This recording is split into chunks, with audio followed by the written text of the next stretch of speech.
sebelum ni kita dah belajar suku kata, betul? Ada dua pola, KB dengan VK. Okey, untuk hari ini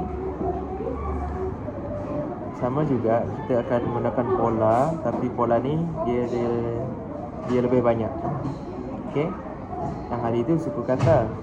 Okey, hari ini perkataan. Perkataan ni apa maksud? Dia gabungan beberapa suku kata. Faham? Okey. Okey, kalau contoh yang ni, contoh ini dekat sini padu. Okey, saya bagi kepada dua. Ingat lagi tak pola yang pertama? Ini huruf K. Yang ini huruf V. Okey, seterusnya pula yang ni K. Yang ini V.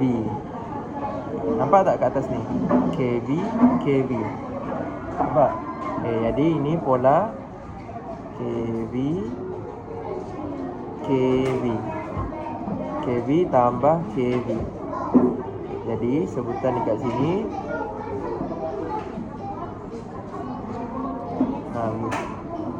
pa, yang ini du.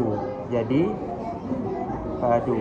Jadi satu perkataan. Ada berapa suku kata? Ada dua. Okay. Yang ni pula. Ini pola apa? Pola K, V,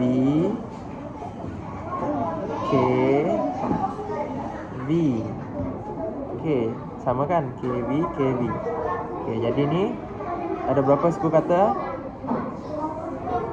Ada dua suku kata. Yang pertama me, yang kedua ga. Jadi mega. Okey. Ini dua suku kata.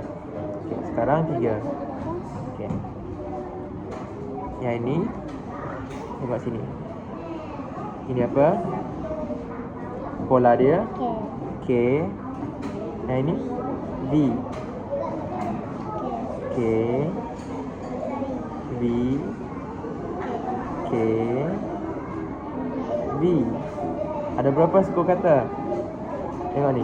KB 1, KB 2, KB 3. Okey, jadi berapa suku kata? Ada 3. Okey, suku kata yang pertama lo, yang kedua ka, yang ketiga okey, gabungan dia lokasi.